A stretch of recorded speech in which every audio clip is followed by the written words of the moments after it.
So tell me about Yemen. Why were you in Yemen, and when were you in Yemen? I was in Yemen in 2010, and I was working for a U.S. company that was implementing a U.S. AID project in Yemen to try and build the capacity of local government.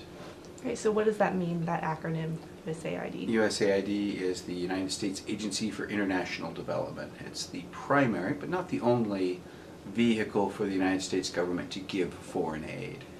Okay, so why did you want to go to Yemen specifically, or did you not have a choice? I did want to go to Yemen specifically, honestly. It was a place that had fascinated me for a long time. It was kind of the last terra incognito, the place, that was unknown. And I'd always kind of divided the world into two categories, those places with the McDonald's and the all-pervasive Western culture, and those places that had still sort of been isolated from it. I thought that sort of, my college years throughout the 80s, by the time I got there in 2010, there was a Kentucky Fried Chicken in Sana'a, Yemen. Were you disappointed by that? A little bit, yes.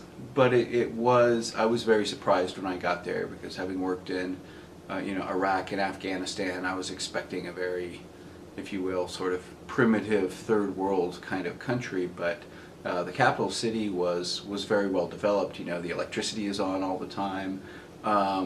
Streets are well paved, and the civil services seem to work a lot better than a lot of the other countries that have been sort of focus of our aid.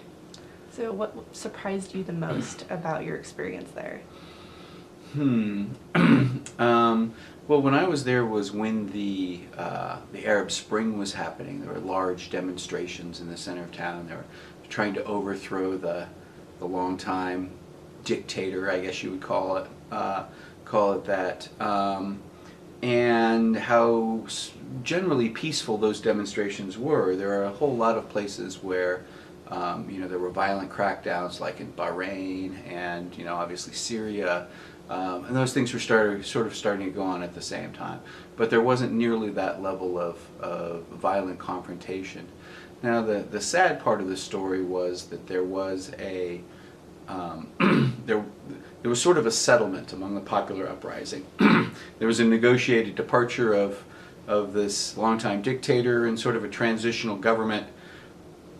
But the longtime dictator Saleh, he was a Shiite in a country that's predominantly Sunni, and a tribe that's very Shiite and very loyal to him eventually sort of overthrew that government by force, and things went seriously downhill from there. The Saudi Arabian-led U.S.-backed coalitions sort of tried to intervene to prop up the government that was overthrown, and that's led to a really horrendous civil war in the country, or all-out war in the country. Iran has been backing the Shiite sort of led government, and the Western countries and Saudi Arabia and their Gulf coalition have been backing the other side, and there's just been at least 2 solid years of fighting now, and the place has really suffered a lot. It's one of the largest humanitarian crises now in the world,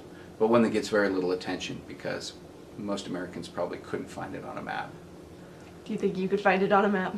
I could find it on a map. I could find the places that I've been there, but it was only to Sana'a, the capital, and Aden, which was kind of the historic capital of the South. And it's a really beautiful city on the Red Sea. Would you ever be interested in going back?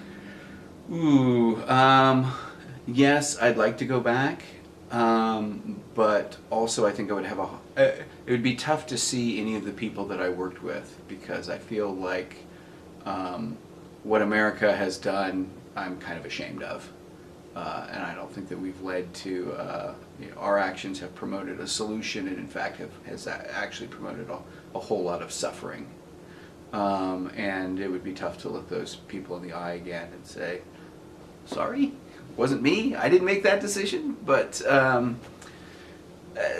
it was it was a really beautiful place, and the people were, I thought, very helpful and friendly, even though sort of the countryside is Al-Qaeda stronghold.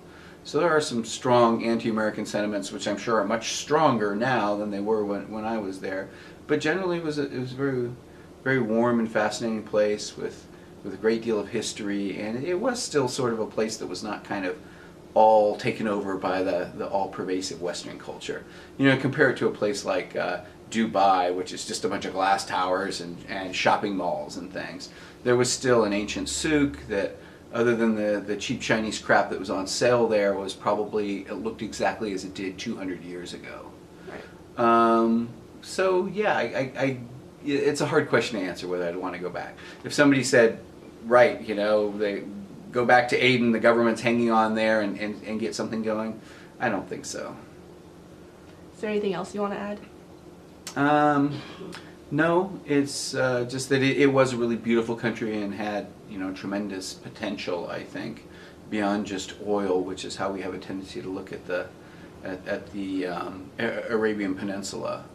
And also the important thing in sort of the imbalance of American policy is that most of the people in the Arabian Peninsula live in Yemen. Places like Saudi Arabia, although if you look at a map it's much bigger, it's a lot of empty space. And that's been, I think, part of the historic problem is you look at a geographic feature like that, and while most of the oil is in the Saudi Arabian part, most of the people are in Yemen. So, you know, having the peninsula divided that way means that a few people have a tremendous amount of wealth, but the vast majority of the people don't. Which I think is an important thing if you look around the world, and particularly as it sort of starts to try to split up, you know, in places like Spain or, you know, other countries that have wanted, you know, where regions have wanted to split off. It's like, is it fair for you to say, well, these are our resources and we're taking them away from the larger nation? All right. Thank you so much.